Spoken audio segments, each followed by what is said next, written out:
intro graphic thing, and then we just roll right into the thing. Gotcha. Check on YouTube. YouTube is usually the one that I prioritize in this case. Yeah. There we go. Hey, and guess what? It appears that we're live. Let's hit this intro.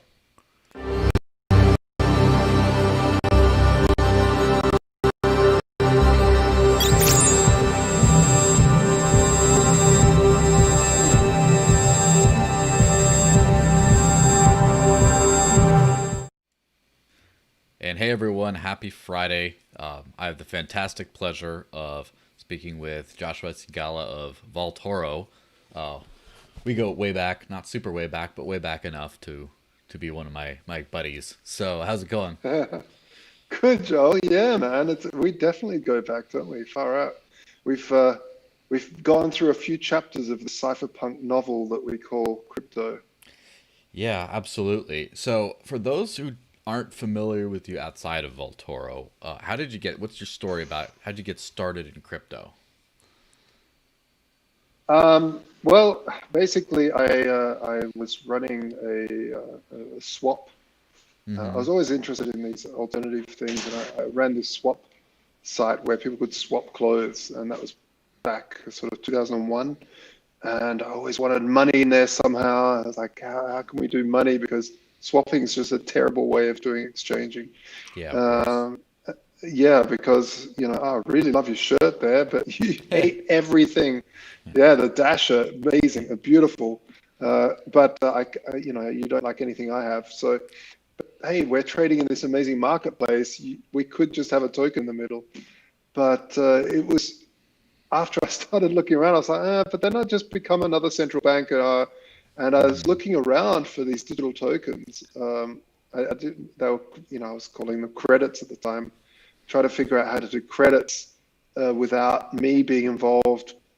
And it was just sort of a vague idea, not really knowing what I was looking for, but knew that there had to be something that was not controlled by anyone, Mm-hmm. sort of more on a protocol level, but never found it. I did find some of the cypherpunk stuff. I did find some of the stuff that they were doing in Amsterdam, but no one had really solved that problem. That whole double spend thing was there.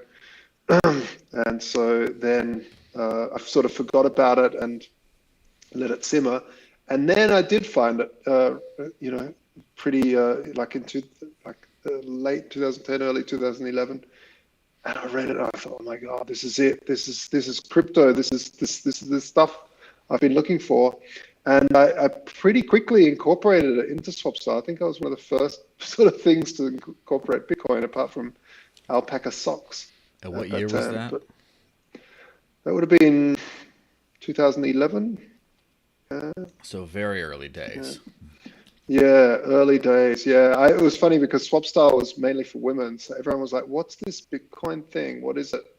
And no one knew what it was. Like really, it was really rough and ready. You didn't even have HD wallets or anything back then, so it was Yeah. very hard to use. You had to be sort of bit more of a command line ninja. It wasn't quite command line. You did have Bitcoin QT, which was the software back then, but it was really cool because it allowed us for the first time to have this digital scarcity that I really felt been falling down the rabbit hole ever since. And that's how I fit into this game. It's Yeah, so crazy. the pursuit of digital scarcity must have come from a pursuit of analog scarcity, right? Right, exactly. I was already after 9/11 happened, I was already down the rabbit hole of banking, of understanding what is going on here, because some dude in a cave can't be threatening the entire Western world. Where does this go deeper? And of course, you fall down the conspiracy theory rabbit hole of 9/11's inside job and all the rest of it. But what really interested me was who's bankrolling this? Where's the money?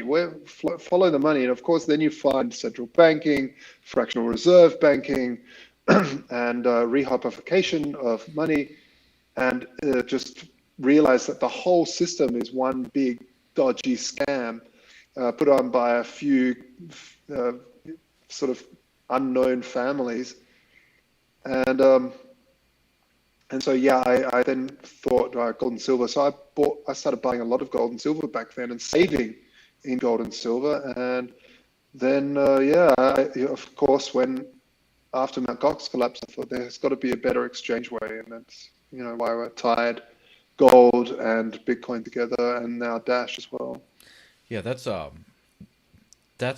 how hopefully every OG kind of person should come to the value of this. Now, there's a lot of developers, a lot of coder types, cypherpunks who were just into the whole decentralized world and open source tech, and they came to it from there. But everyone who's not like actively a developer has, from where I've noticed, almost everyone has come through the not necessarily directly the precious metals angle, but through the anti-central banking kind of angle, at least back in the early days. And after the space got some momentum, it ended up being now people are just like are into it because they're into it. Unfortunately, a lot of people are into it to do speculative trading. But Splowik in the live chat here commented, he asks if you're in the vault because it looks like you're in the vault from the background. I know, no, unfortunately not. It's just the hotel. Yeah. Yeah, nice. Yeah. Armin says probably no internet in the secure storage bunker. So Yeah, yeah, no, it's true. Actually, one of the things we were developing, talking with and trying to figure out is, and I've got to get back to this because this is one thing I really love to do is build a hardware module that measures. Oops, the hotel let lights me here. out. Let me out. Yeah, yeah. Let me Let's out. see if the light turns back on. Let's see. But one of these hardware modules that we could put underneath these pallets of gold, and they would measure temperature changes, air pressure changes, weight changes, and register those in blockchain. And then the insurance company would have to justify any changes. There we go. Yeah. Any changes that happen. And those things would be hashed into the blockchain or some sort of blockchain. But yeah, it's one of these projects that have been put on the shelf, ready to pick up when we Yeah. get a chance. So that's one of those things that reminds me. So obviously, I'm not. So when it came out that almost all of the transactions on the Bitcoin SV chain were all through like a weather time stamping kind of app, of course, it's if you think it's like super widely used as a chain, that kind of pops a little bit of the bubble. But using that as context for something good, like a time stamping service might be pretty efficient for exactly this kind of things, to where you go, all right, well at this day, you have the blockchain proof of gold the whole time.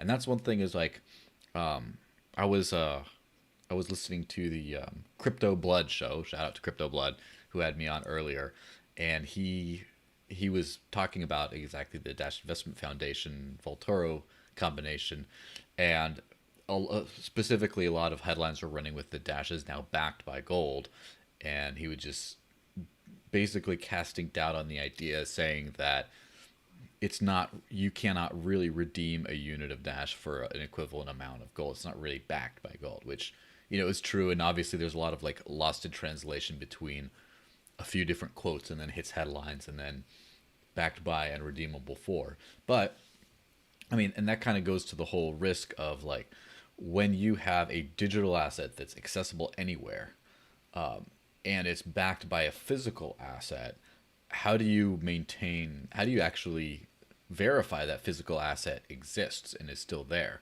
And obviously if it's a trusted or an insured company and all that kind of thing, you can kind of you have a reasonable sense of security. But there's still like you don't know if like someone went and stole all the gold out of their vault and has them at gunpoint, says keep tweeting, keep sending all the emails out, pretend like everything's good, and you could just have no gold. It could all be gone. And of course that actual proof thereof, it's just like over every day, tied to sensors, could really make that for a much more secure sort of investment, to where even if someone just did not believe in the value of the crypto tokens, they could use a chain, possibly a blockchain, if they want to have a gold backed debit card like the old Peter Schiff days, when I was before I knew about Bitcoin, I was trying to do that stuff. And if there was like an actual immutable ledger you could check to make sure the gold's still there every day, Yeah, I mean, shit in, shit out, pardon my French there, Mm-hmm. but this is the problem with a lot of database, well, a lot of blockchain solutions. It's like, okay, you can't prove anything just because it's on a blockchain. If you tell the blockchain some rubbish, Mm-hmm. then query it afterwards, you're going to query rubbish. So, it's hard like that. But back to your initial comment about Dash being backed by gold, yeah, the whole concept of backing money by gold is very misunderstood by a lot of people. Mm-hmm. They don't quite know what it means. But yeah, Dash is definitely not backed by gold. What's happened, which is even more fascinating, I think, is we have, and we wrote this article on it, it did pretty well on Medium, is that Dash is so cool because you have this blockchain that is not only paying miners to secure it, you were paying for a long time, the first blockchain to do it, have the ability for people to vote on cool projects for the blockchain to pay. And now we have a VC that is kind of body that gets paid out of the blockchain to go and actually become or get stakes in man-made companies that if they become profitable, that feeds back into the Dash blockchain. And Mm-hmm. this is something that's very fascinating to me because you have a computer algorithm that is not only paying humans to secure it, but now paying humans to become or buying parts of human-based businesses in a way. And this is so amazing. It's really something that's so phenomenally futuristic, Yeah. and I really love that idea. So it's not, and to bring that to its conclusion, what a normal VC does is hedge in different, well, depending on how they're mandated. But what a normal VC will do is hedge in different risk profiles, Mm-hmm. and obviously the diff wants to hedge itself in terms of Dash volatility risk because you have, like you said, a lot of these speculators going out there just pumping and dumping all sorts of coins, and Dash is not void of those people. So by being able to diversify into another rare asset, you really do start to soften those curves out, flatten the curve, just to be Yeah. in Be 2020 terms. Yeah, 2020 terms. Yeah, and that's one thing that I think is crypto has this weird crisis of conscience sort of thing because as it came out, it was, revolutionary money. The value of a Bitcoin was never, no one cared until later. And it ended up being a kind of a confirmation bias type thing, but only in a good way of like, we know this is good stuff. We know this is revolutionary. We're going to keep working towards that. And more people using it is the real success. But the price is sort of a secondary vindication. Like if the price keeps going up, that means that all of, that's kind of like a way that you guys, you muggles out there, non-crypto people that don't believe in this stuff, that's the way you can see and measure our progress, even though that's not how we measure our progress.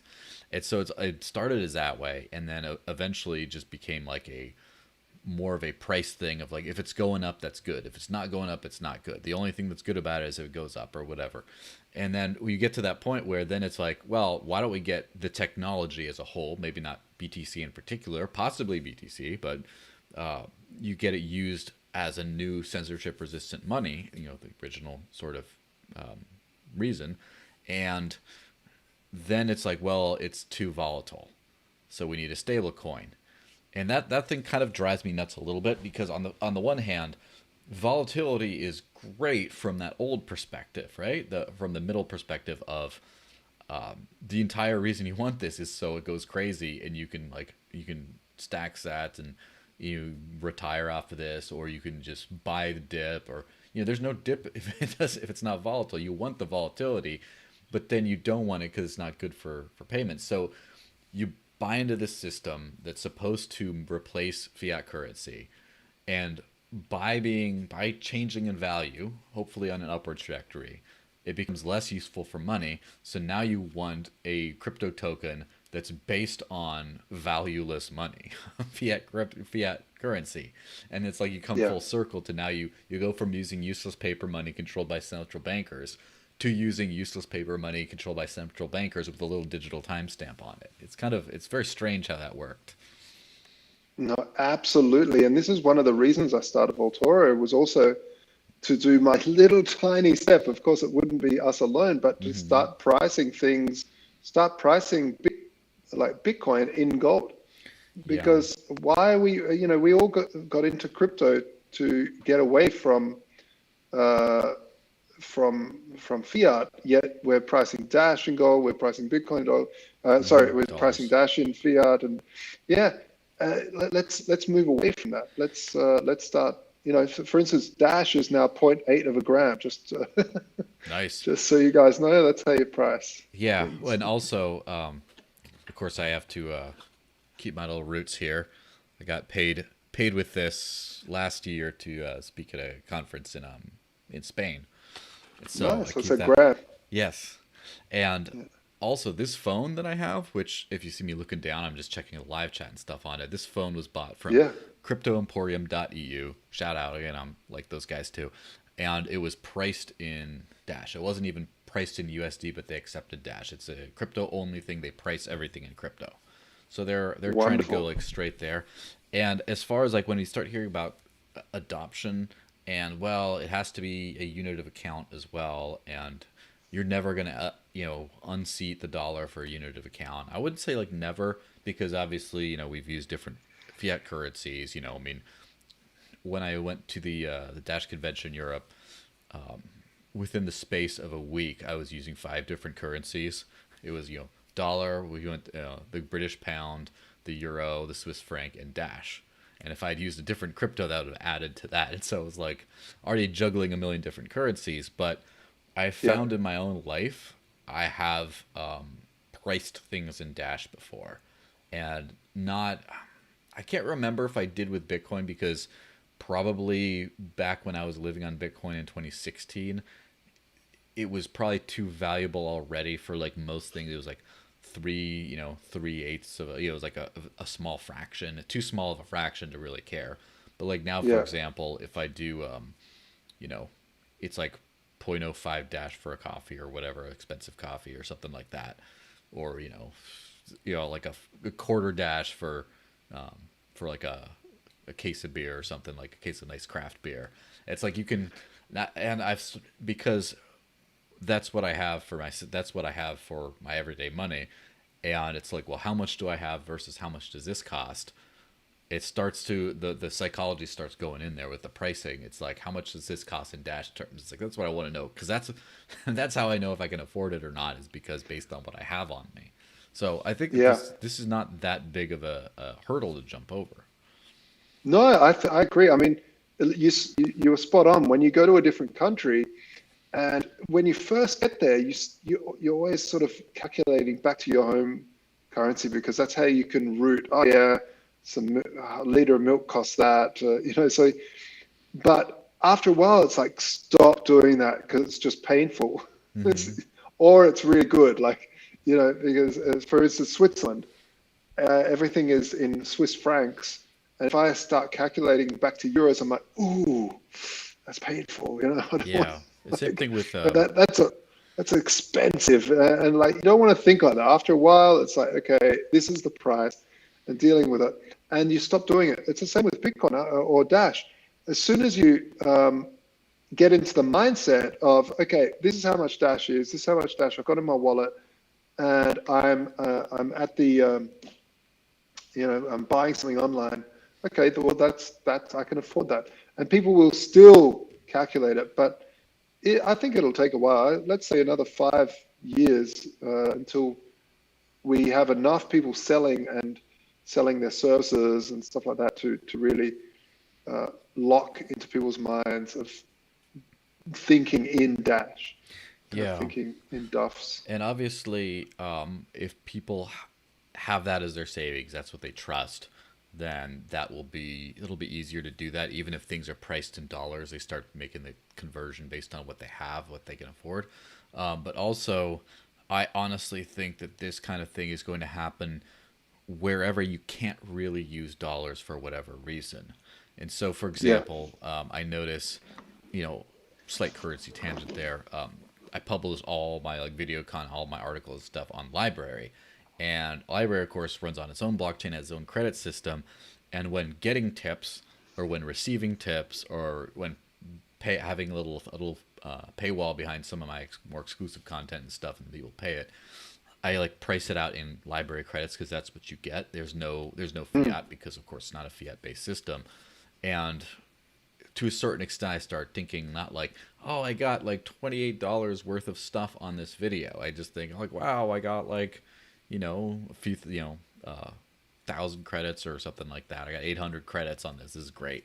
And it's like, the psychology kind of changes. And rather than just everyone buying their normal coffee or whatever with Dash, I think it will Yeah. be more of a thing where people start paying for things or using it where they just can't use dollars at all for whatever reason, whether it be they're buying services or things like that on a site like Fiverr that's from someone halfway across the world where they don't want to get out their card and do things like that, whether they're playing online games, whether they're just tipping someone who doesn't have any who doesn't is kind of persona non grata as far as the government and the payment providers are concerned, all those kinds of things that just, or say for example buying cannabis online or something, which is becoming more and more legal all the time, but still wherever those kinds of issues arise, that's when people start that kind of usage that doesn't have a dollar equivalent is probably where you're going to see a lot of action.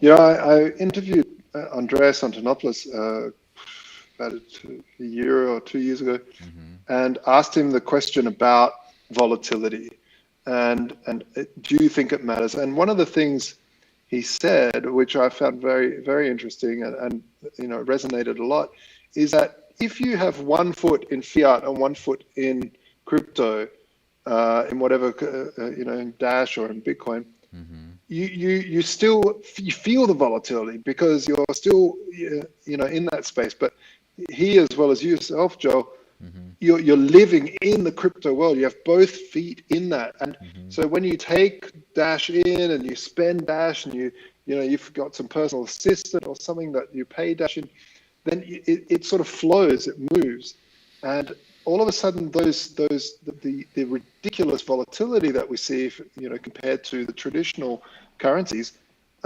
really isn't as painful because you just live in that space. Yeah, that's for sure. And I've noticed also the dirty little secret that not a lot of people like to talk about is that fiat has some pretty crazy volatility as well. And one could call, I guess, the US dollar one of the more stable currencies in the world. And I remember significant price. I'm just starting to get old enough to where I'm like, like when you just high up enough to start to see the curve of the earth kind of thing. I'm just starting to old enough to see far enough back to be like, I remember when I was a small child and I was like, get some money to go buy some things. I remember things cost this much. I mean, obviously the price of petrol in the U.S. is very, that's a different story. But even like say a movie ticket, you go out to watch a movie, and you get, I remember like paying $5 for something like that. Now it's like 15, and it's crazy how like you could see the purchasing power is going down. So like in the dollar, you still have to do price conversions even today, right? You can today's dollar to the 1990s dollar or previous, and then you still have to make that calculation. So what can you Yeah. actually buy with it? And so that's kind of all I'm thinking of when I'm spending non-dollar assets is what can it buy, and then if it's the purchasing power does change over time, but it's also like maybe it's just like a sale somewhere. Like so, for example, if wherever you go, like for example, there's a brewery down the street that wanted to, because they're a brewery and they do a lot of like live, they do a lot of like drafts, and they do a lot of growlers, or big jugs or whatever they fill up, and not like long-term storage like canning and bottling. They do a lot of those right there. Yeah. And so they Yeah. need to move product, and when they can't have people over in person to go eat and drink at their establishment, they still have to move product quickly. They can't just wait until the whole crisis is over and then they ship it out. So they've been offering a sale to where now stuff is like unbelievably cheap. It's like half as much as it used to be for just about everything. So we've been I've been abusing that a little bit much, but whatever. And so no one says, "Oh my gosh, my dollars just went up in value," because no, they didn't. We just see that it's a sale. It's cheaper. I can get more with my dollars, but it's not my dollars are worth more. Or no one's like, I can't deal with this kind of volatility for the U.S. dollar. We need a stable dollar. Like no one thinks like that. It's just like a purchasing power change, and everything's on sale or everything got priced up.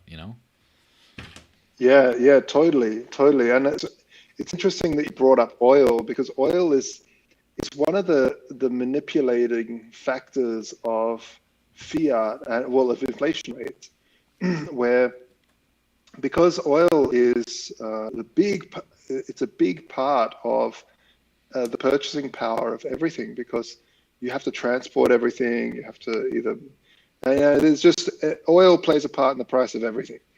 And since you can, if you spend billions waging war around the world to control those cartels, then you can effectively control your currency too, especially if all oil trades are priced in your currency.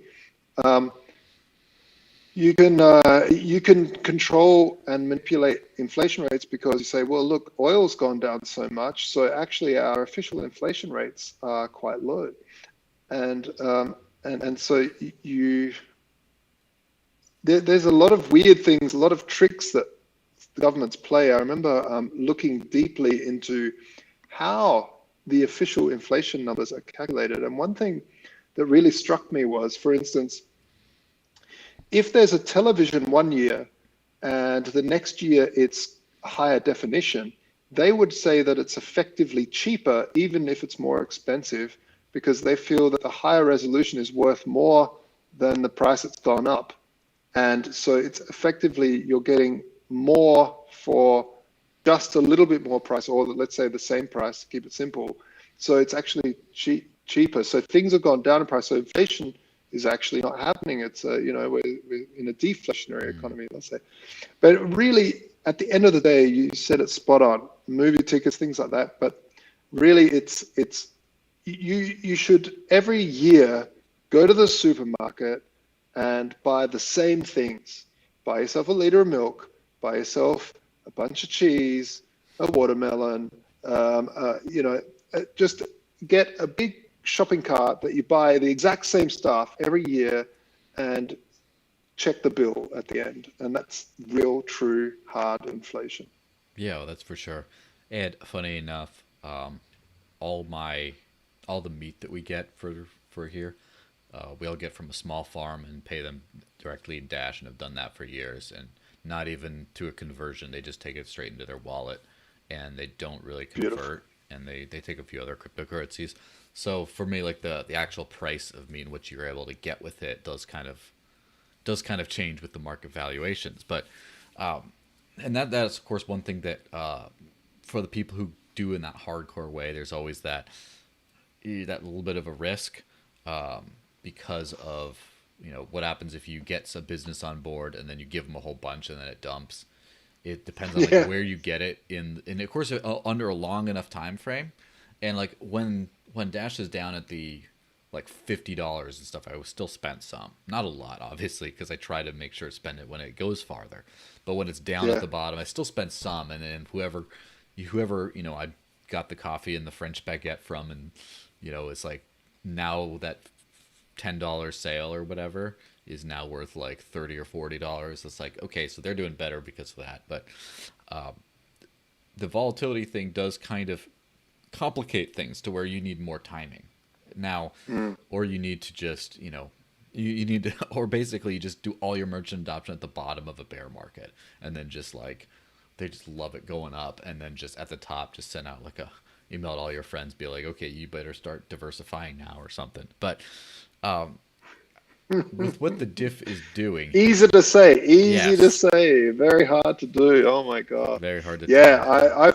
I've stopped telling people to buy crypto ever Yeah, because I mean I'd say hey buy crypto. I stopped telling them when to buy because it's horrible. It's horrible when you have 2018 come along and then everyone's like oh.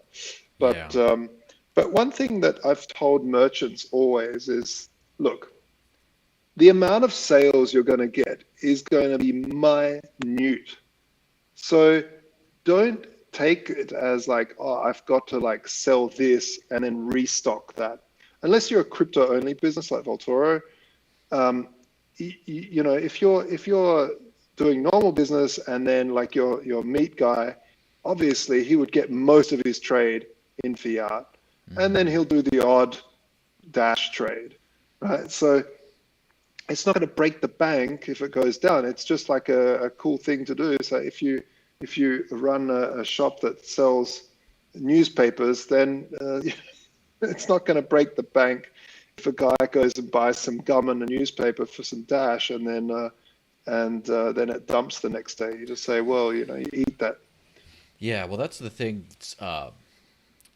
That's the thing that's interesting is, so first off, in the case of the farm that we get the meat from, I do think a significant, and I don't know how significant is, but in excess of 10% of their sales come in cryptocurrency.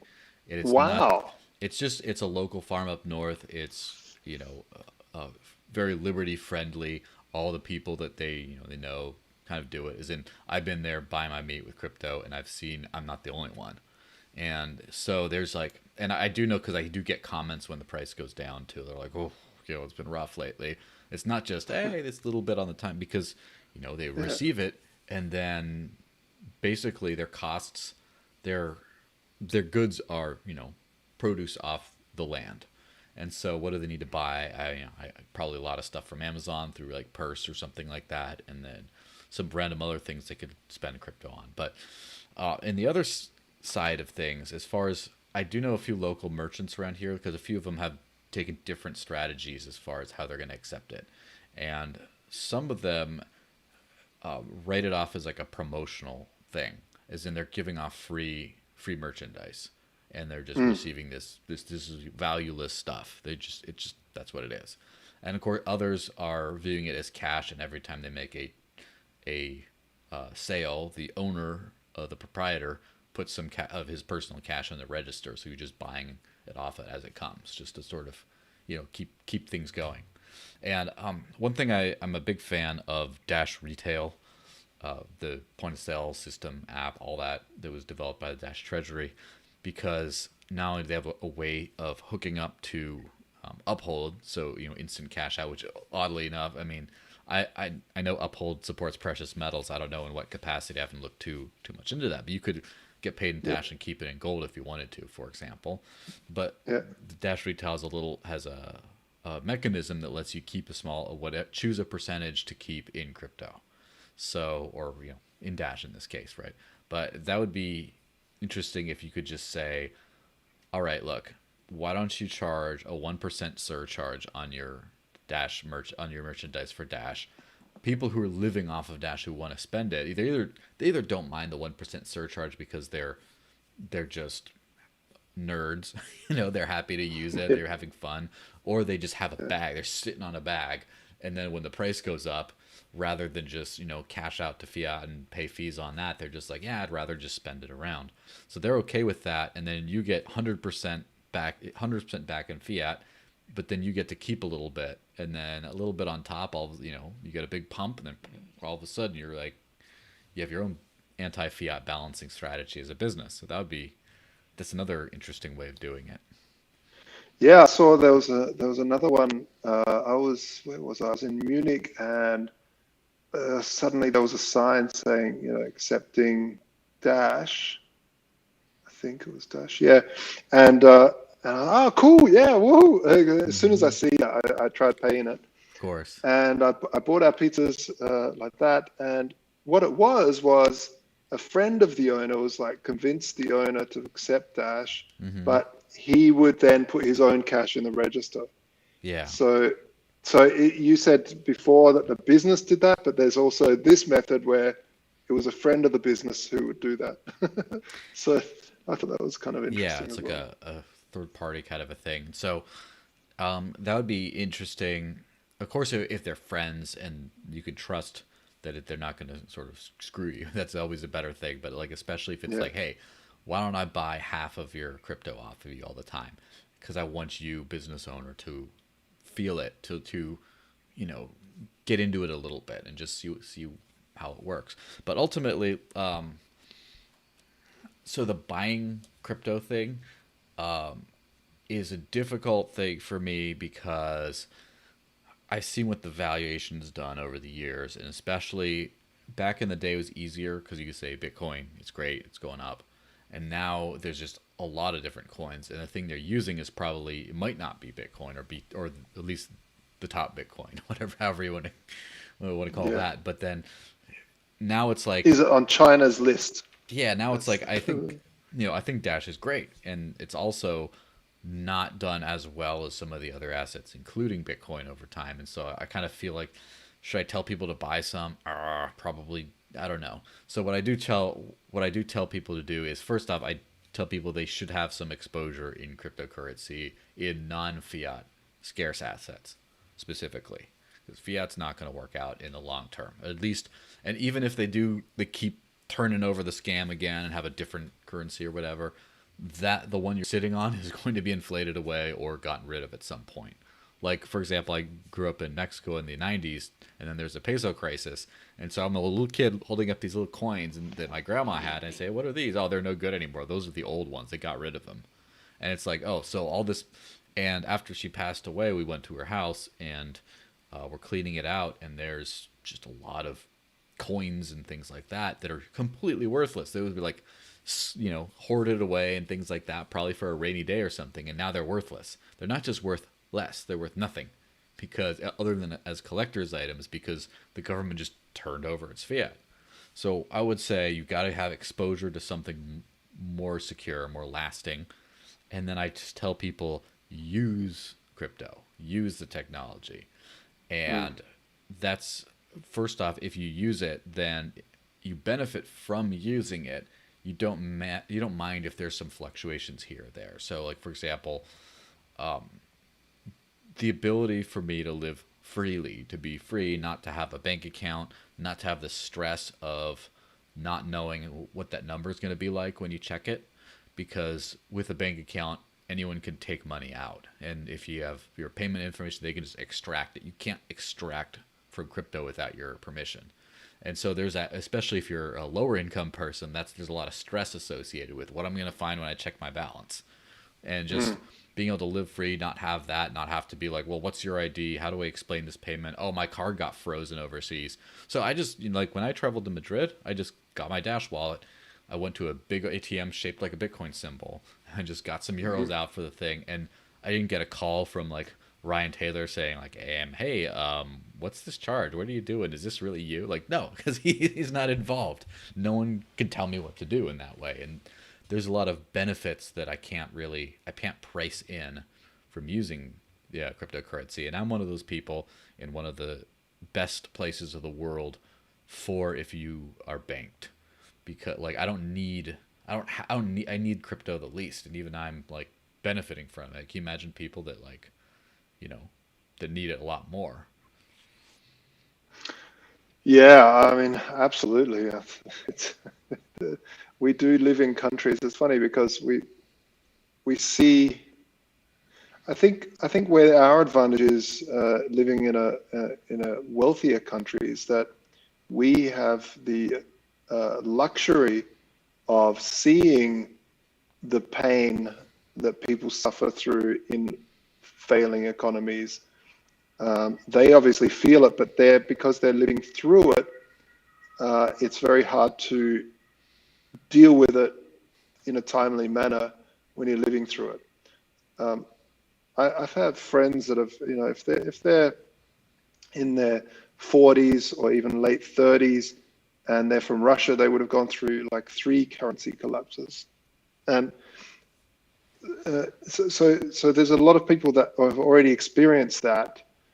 And like you were saying with your grandma, this is very normal in Germany too. You see that the old mark just has no more value, of course. It's dead. In fact, actually, no, I'm not sure if that's true. Actually, I think you can still redeem it, but the value is of course destroyed Yeah. every time they change the currency, and a lot of it is to do with black. I mean, black and white money, meaning money that's not on the radar of the government or have been is just used cash. And white money is money that's on the balance sheet of the governments. They understand what's flowing around and moving, basically what's taxed and untaxed. And a lot of the reason why the Deutschmark wanted to move across to the euro was to get the vast amount of black money that was floating around and get it back to white, because they would give you a deadline and say, look, if you don't hand in your Deutschmarks by this time to euros, then you'll just have a worthless thing. And this is what happens, is that people then scrambling to get all the money that they've got in their mattress, which has been away from the state for so long, and then the government say, hey, where did you get this money from? And Yeah, I'm sure that happened in India recently when they took some larger bills out of circulation, and then there's a lot of people that just come and can't redeem for whatever reason, and then they have useless money. There was a lot of drama over that, and with good reason. And I have to say, that's a strangely sinister taxation strategy if you think about it. yeah, Because yeah, if you just reissue the whole currency, but you can just, every time you turn the tables over again, there's going to be some people left behind, and you get to keep their money. Like, it's really, you get to steal from the little old lady who can't get out there in time or whatever. It's really kind of evil in that way, but that's kind of like what happens. And I don't think people understand. So this is where I get to kind of next level thinking on this whole subject. Is people think of money as a thing. They don't examine the roots of money. Of what is it? It's a transfer and store of value, that humans place value upon the hard work they have, their property, their trade, or whatever, and they convey it in the form of this technology. That money is a technology. Even paper money or even gold or coinage or whatever is a technology for transmitting this value. And they somehow think that it's something that the government issues and controls, or a central bank issues and controls, but they issue and control the technology surrounding the human transmission of value. And it's like you don't need permission to exchange something as immaterial and subjective as value. Can you imagine if I just say, like, I appreciate that, like this artwork right here, which this is a little bit different because this actually does have a little bit of Bitcoin in here, so it's a little bit different. But if imagine I value that and I just say, oh, that's awesome, I like that, and then the government gets involved in me saying that or me believing that, like, that's extremely dystopian right there. But that's exactly what happens when the government controls your money. That's what you're doing, is you're valuing, you're saying, you know what, I will work hard, and I will work hard because I like that food. I want that food. I want to go out and eat once in a while, and so I'm going to work hard and do things that are valuable to other people to get that. And then the government gets involved, and they allow people to basically value things and do things that are valued. And that's, when you think of it in that way, it becomes really sinister, but also you start to realize that controlling and reissuing the money and things like that doesn't actually change the human transmission of value. It just disrupts the technology we use for it. But people will still be valuing things, like gold is not legal tender in the United States, yet it's still a lot of people still value it, and some people still prefer it over, paper money. Yeah, it's it's fascinating how when a lot of statists will say, look, the crypto is bad because governments can't tax it directly. Yes. Uh, you were talking about that. If you want to sell something, it should be. Then why is the government tracking and tracing everything and controlling everything? And a lot of people, especially on the left, will be like, oh, then you can't have tax, and how will the government survive? And actually, the vast majority of human existence and the government apparatus has been around the threat of violence to you if we find out you're lying about your tax statement. That's, and I don't think anything like that is changing when it comes to crypto. Yeah. Is that they'll just go back to that instead of being able to, take directly from the bank account. Yeah, to They will obscure the just say, violence.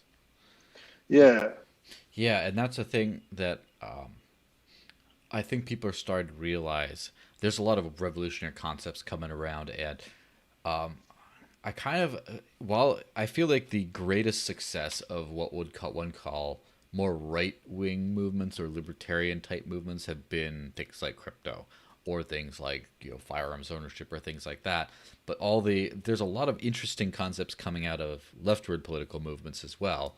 And of course, everyone has a bunch of opinions when it comes to that. I don't care to talk about that. But for example, the autonomous zone that's popped up in Seattle, for whatever that's worth. Chaz. Yeah, the Chaz, man.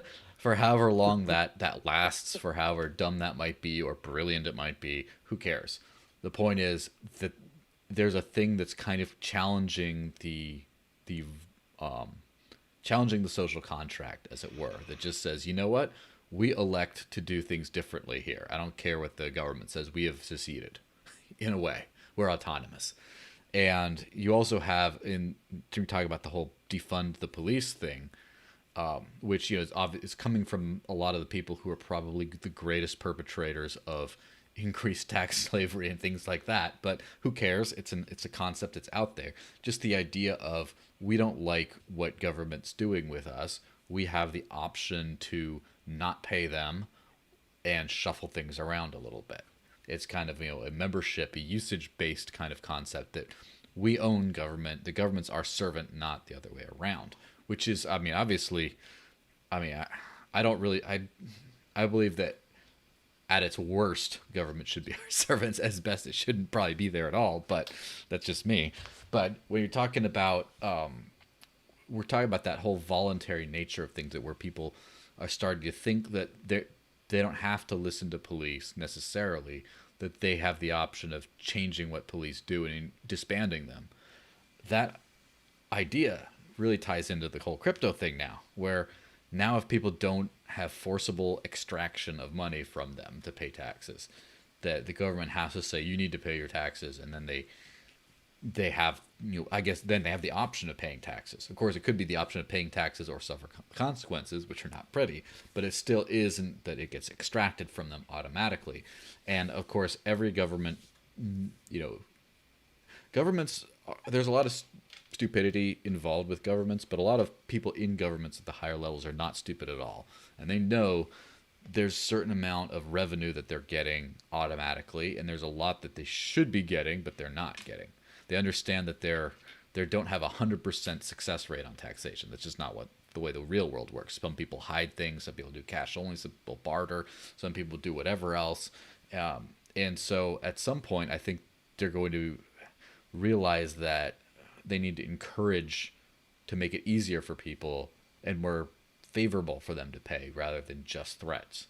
That when people start to be able to move away from this voluntarily, they just say, well, if you have your proof of payment of this and that, then you get like the premium protection service. Or they just say, or they just try to make it so people get too lazy to dodge taxes, to be kind of goofy on that they're just like, you know what, it's not that much and I'm getting a good deal from it. I'm like, I like the police, I like this. And then they don't actually have to do that. I think we might see like through the voluntary nature of crypto, we might see an attitude change in government. Yeah, yeah, you could be right. I hope so. Mm-hmm. I think it all comes down, for me personally, it would come down to voluntarily having a police force that I pay for. Any rich, you ask any person that's got slightly Mm-hmm. larger bank balances and they've got private security. They don't Mm-hmm. bother with the police. They have people that protect them, and and if you if you stop with the taxation and start saying, hey, there's a competition here, a market for protection, it might be better. But I think this is what crypto allows for. I think as well is that you can start. It does defund the state. It really does, and so it does and it doesn't. So, for instance, taxes are so ridiculous because the U.S. government has just printed 3 trillion in the first quarter of 2020. I mean, yeah, how does taxes don't even touch the edge of anything? They just it's such a vast amount of money that they can print. So the problem is they destroy their economy. I'm kind of veering all over the place here Yeah. because you brought up so many good points, but it's the whole Chaz thing is fascinating because I hate the whole left-right paradigm, Of course. but I guess you have to sort of dive down there sometimes. But I I tend to see that there's so many things that the left point out as problems, and then their solutions are just even worse. So now they're at this Chaz-free autonomous zone.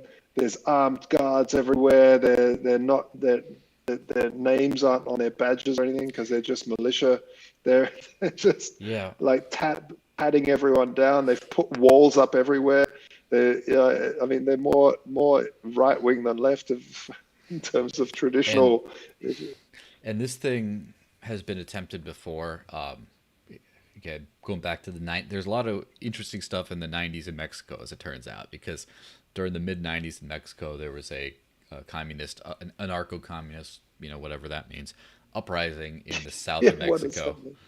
and they actually skirmished with the military, and Mexico sort of granted them an autonomous zone in the Chiapas state, and so to this day there's a big Chaz in the jungle, which sounds like a great title for like a book or something, the big Chaz in the That jungle. does. But there is a big Chaz in the jungle down there in the south of Mexico where the government doesn't really go. It's like a different group of these people. It's basically, yeah, Chaz in the jungle.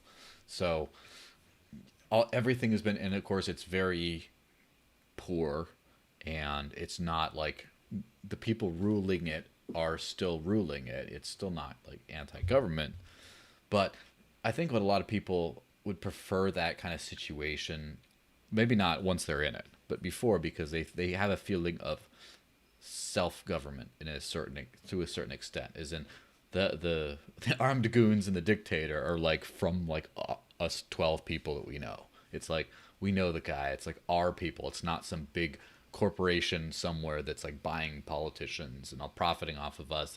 It's like us doing it. And then of course over time, then it becomes clear that there's a ruling class that's profiting off of people anyway, and you're back to square one. But it's just like that is one of those things where the people have, I guess, the right to a certain extent to just turn the table over once in a while. And I mean, it is disruptive. It does kind of suck.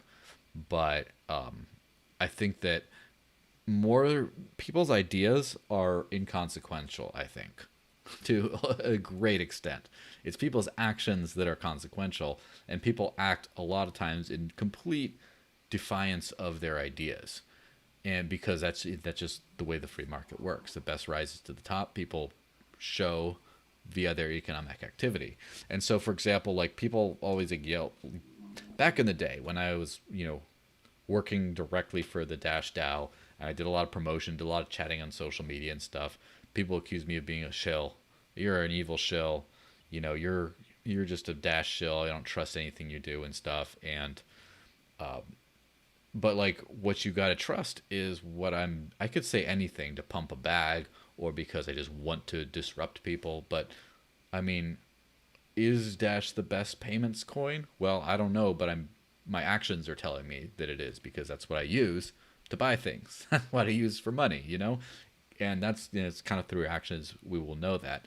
Now, of course, if people in the Chaz, I mean, first off, they're having fun right now. It's a big block party. They're they're experimenting with just, oh, this is all ours. We get to plant crops. We get to do all this other stuff, and they're playing, right? And reality won't sit in for a while, but eventually people will say, hey, I want to leave this thing. I'm tired of being poverty stricken. I'm tired of being shoved around by this goon who's more aggressive than the police officer, and I get no sympathy. Unlike some, at least you get sympathy sometimes, and then eventually you get this a semi-autonomous zone where you don't really have, where it's like the capitalist autonomous zone, which already exists all over the place. I'm sure there's a lot of places where people are wealthy and they have private security and things like that, and they kind of don't call the police. They kind of keep the police out, and they kind of are running their own capitalist autonomous zone to a certain, much less high level intellectual kind of a step. And if you start seeing greater types of things like that, I think that you'll see the migration of people over to those freer sort of zones. Yeah, I think one of the biggest things that are missing though is true philosophy. People have stopped looking at and understanding how to think, because to fully divulge into an anarchic society, you need to have strong philosophical foundations and going from first principles. Because if you just divulge into an anarchic socialist paradise, it just turns into a complete nightmare. It's already happening. Mm-hmm. I'm already hearing reports of these gardens. People like, no white people are allowed to eat from this garden. Only black. It's just like, what's happening here, guys? You guys have totally no understanding of philosophy. Just this sort of vague. It's the same thing that happened with Occupy Wall Street. It didn't go in there with a strong philosophy. It was just sort of an idea of being pissed off at something, just being pissed. And and then you ask everyone what their thing is, and they're like, I'm here because, and then you ask someone else, I'm here because something else, and there's not one strong. And so to actually go towards full autonomy or an actual peaceful, lovely place to live, you would first need to start with good philosophical grounding, and then evolve into that and not devolve into some sort of anarchy. And being a self-pronounced anarchist myself, I get so tired of people pointing at things like Chaz and going, "Hey, Josh, look at the anarchists. Look at the anarchists, you idiot." This sucks. This just takes my whole philosophy back a few notches. But Hillary is asking in the live chat, does Joshua think governments will eventually require us to report crypto holdings to tax agencies like the U.S. does with foreign bank accounts? I'm asking because IRS now asks to check a crypto box if you've bought or sold crypto in the last year. Yeah, of course they will. Of course they will. They'll try to grab anything they can from you, and this is what I was saying before. They will go back to the old school way of doing taxation, which is, you guys better be telling us the truth, because if we find out, then bang. If not, then you've gotten away with it this time, gadget. Yeah, and that's one of those things that's crypto is such an interesting, it seems like, and this is kind of an idea that might run counter to a lot of the cypherpunk type things in crypto. And of course, I don't use AML KYC services. I do mix funds. I do all that cool stuff. But I think that a lot of people are thinking, what can we use crypto to hide? How can we hide our finances the way we have not been able to in the past? And and our threat comes from the government trying to unhide our stuff. And that is true, but I like the other side of that, which is, how can we make the government use crypto so now they can't hide anything? Yeah. Yeah, I mean, they still will. But yeah, no, absolutely. Also, by the way, to the person in the chat, I don't mean that as a good thing. I've said it before at a conference. Someone's gotten really angry. Like, yeah, I thought you were a crypto. I'm like, look, I'm just pointing out reality here. People get They angry will. over the craziest things too. Oh man, yeah, but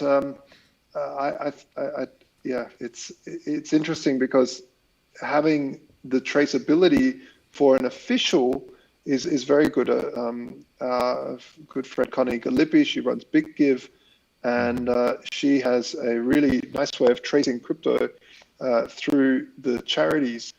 Because this is also something that people get worried about in charity events, is that you just can't trace where this stuff's going in a standard charity. You're just sort of giving money to this organization, and you go there and they've all got, Arbon Carbon shares and all the best of the best stuff, and you're like, hey, where's my money going, by the way? Yeah, and so that's really cool. In a previous life, I was a nonprofit fundraiser. I worked to basically ask people for money for nonprofits, and I remember knowing what my salary was, and then doing a fundraising campaign, and then seeing it all come in, and then being like, all right, well, that's not very much past what it took me to go get it to begin with. And so, of course, always this nonprofit kind of idea, anything to make that more efficient would be, pretty good. And especially be fun if you had some sort of advanced tracing of cryptocurrency funds for nonprofits, like obviously a voluntary system, right? To where you signed up participating merchants or suppliers or whatever else, and anyone could kind of sign up. It's not just has to be an approved list, but you still have to sign up, and then you donate, and then the money goes over, and then when it hits through their point of sale system, it adds a little flag to it that just says clink, like this has completed the circle.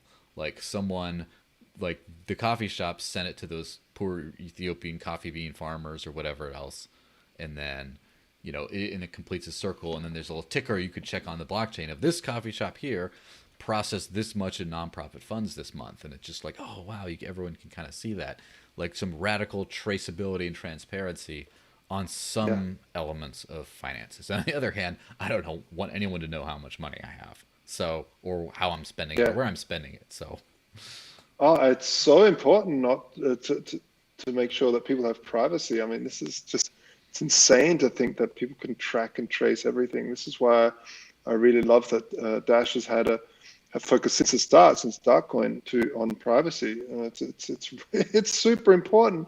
There's a reason why the wealthy are super scared of telling anybody anything, because their kids get kidnapped at school.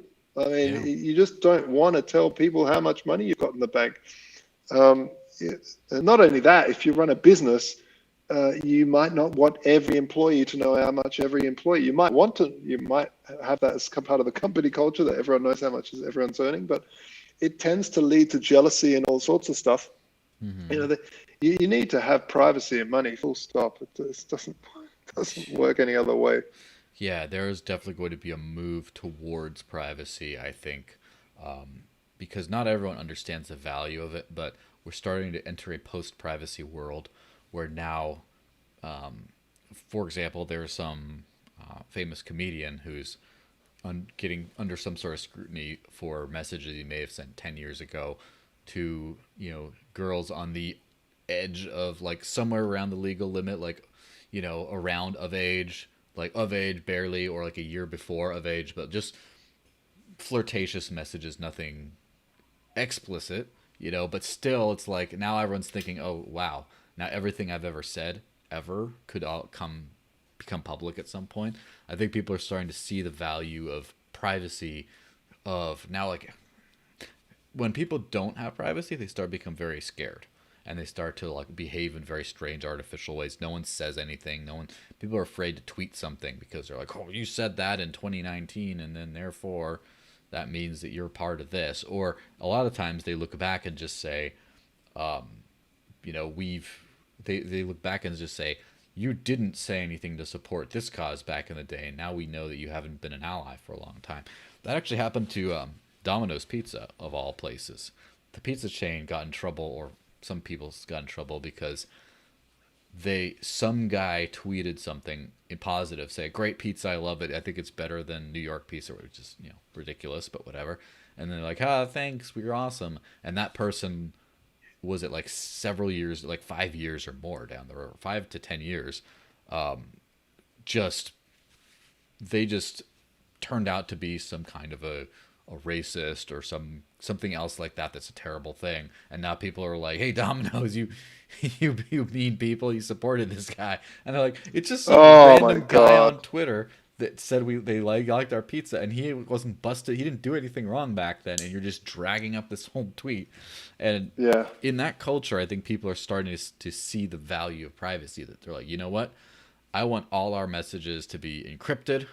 I want all our messages to be exploding messages to where they disappear, like, you know, Signal and other encrypted apps like that. Destroy the message after a certain period of time. I want to make sure that, you know, like plausible deniability. And this way, I want to make sure that someone can't just go look up my record back in the day and just say, well, at this point, you know, you did this thing like that. You said something that is now not cool now, so now people can make a deal out of it. And then it's, you know, it's a problem. Yeah, this is what politicians are. I'm not a big fan of politicians, but they deal with it all the time. They'll be, you know, running on some platform, all of a sudden some tweet from 10 years ago or 12 or 15 years ago, you know, where he might have said something which wasn't totally PC, and all of a sudden it's like, you're a racist. And it's like, well, no, I'm not. Look, I've got all these like people of different color and different ethnicities and all sorts around me, working with me. Why don't you have a look at me now? And this is the other thing that I think people need to, as we're getting used to having the internet around us, because it doesn't matter how many encrypted messages we have, there's still immutability because the internet copies stuff over and over, and it's somewhere, information somewhere, and it's is the notion that people evolve over time, and something that they may have said 10 years ago, it might be totally embarrassing to them. I know I've said stupid crap, even, you know, a couple of weeks ago probably. Yeah. But you know, people are constantly, hopefully, getting better and changing their mind over things that are not quite right, and changing. So it's part of this internet culture that we're living in and finding ourselves in now, that we have to also bear in mind that people change over time, and what pops up on the internet from years ago might not be what they are now. Politicians definitely spring to mind that suffer from this. Wait, and it's interesting to see that that kind of dirty, dark past idea has infected crypto as well, where Bitcoin is viewed to be kind of a secure, you know, its legacy is secure sort of thing. Everything was perfect, but other than that, every other project has had some kind of like, oh, back in the day there was a bug, and then there's a bunch of coins got shot out in the first day, and, you know, oh, it must have been a scam. And then people were giving dash crap about that for many years, and I haven't heard that this year. So I don't know if it's gone, if no one cares anymore, if the legacy of the today is secure. But then I remember last year, like Charlie Lee of Litecoin was still on about that, and then some people point out, hey, wait, didn't Litecoin have the exact same inflation bug? And all of a sudden, Litecoin's, oh, perfect, just like Bitcoin kind of idea got shattered. And then they kind of shut up about that. And then everyone said, like, people forget that Ethereum was an ICO. And I mean, I'm not a fan of ICOs in general, but I don't think that has too much bearing on the project today. Like I think whatever they've done has outgrown being just another ICO. And as we were talking about, right? And yeah, and LBRY, for instance, is a total like full-blown pre-mine. There's no yeah, such thing as even it's not dishing out every 10 minutes. So, and people have a lot of respect for that because they've gone on over. They're a fairly old project now, and they're still going. They're still working on making it better. So yeah, it's funny that whole thing. I think where people have a problem with it is if there's a bug and then people sort of ignore it and sort of try to hide it and then have different conflicting. Whereas if you just come out and say, this is a pre-mine, I'm just talking about LBRY, for hmm instance, they say, no, this is a pre-mine and this is what it is. And they sort of stand and proud of the fact that everyone's like, okay. Yeah. yeah. I think part of that, to that point, might have influenced the token price over the years for that specific project, and it's kind of making a comeback because the actual end result, the actual product, ended up being good. And Mm. it's a little bit of a everything has and so a lot of people didn't like the treasury idea for Dash either. They're just like, oh, it's no good because it's just the developers scamming the miners out of some stuff and all whatever nonsense people think. And it's like eventually you kind of see it through the fruits of the labor, and now you see like a lot of coins having foundations, like let's just say like the Zcash Foundation, then the Electric Coin Company and things like that, and then the Founders Reward, and then that ran out, and then they had to figure out some sort of awkward like ancient technology type consensus weird way of deciding, oh yeah, we're going to renew the subsidy and things like that. And now of course you have with Dash where it's all built in, and then now you have not just like the Litecoin Foundation entering into these deals to like advertise on MMA mats or things like that. um, but then now you have like the Dash Investment Foundation, which not only is doing much bigger things than that, but is owned by the units of Dash itself. And as you're saying about how it's like becoming self-aware and that whole the evolution of it's almost like a Skynet type AI, except it doesn't think. It's the people plugged into it think. It's just like Right, right. it's like a massive network that could do everything, but it doesn't have any kind of intelligence. It's the human element that comes in and provides the intelligence for that.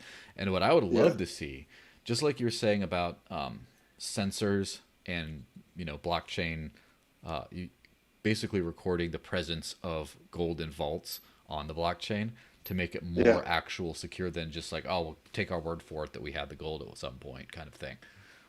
I think at some point, right now we have legal structures which are enforced by governments about this kind of property in terms of like the Dash Investment Foundation, which is the best we can do.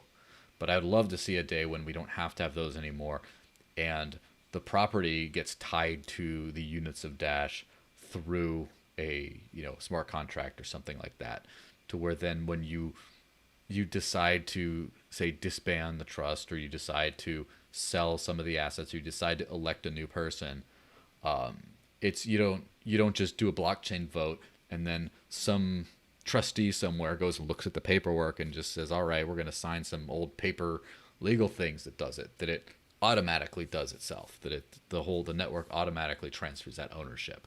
And then at that point you could actually say that the Dash network is backed by whatever the diff's assets are, and you could actually just say, you could actually redeem a unit of Dash for a little bit of gold or something like that. That would be very, very strange, but very, yeah. yeah. Then you can actually say it's backed by gold. Yeah, the future is very, very bright hmm for I think for Dash especially. I feel Dash is with everything that's being built right now. hmm It's every time I check the subreddit, there's always more happening, and I'm really looking forward to the platform uh, making headway into a point where hmm normies like myself can use it. Yeah. Um, I mean, it's getting very, very close. I like the new wallet redesign, um, which a few months old by now, but still, I like that I can mix funds on mobile wallets. I don't have to download the whole client to do the whole thing. I like how everything's faster and instantly kind of deliverable.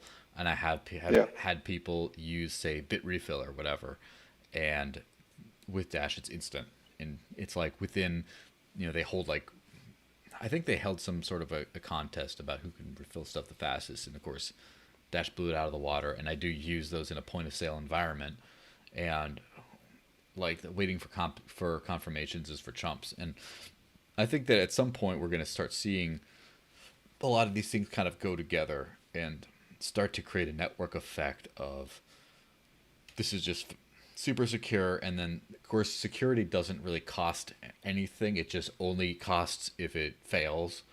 And so some people might want more, might want a time guarantee in order to trust it more, so that security does translate into user experience like that.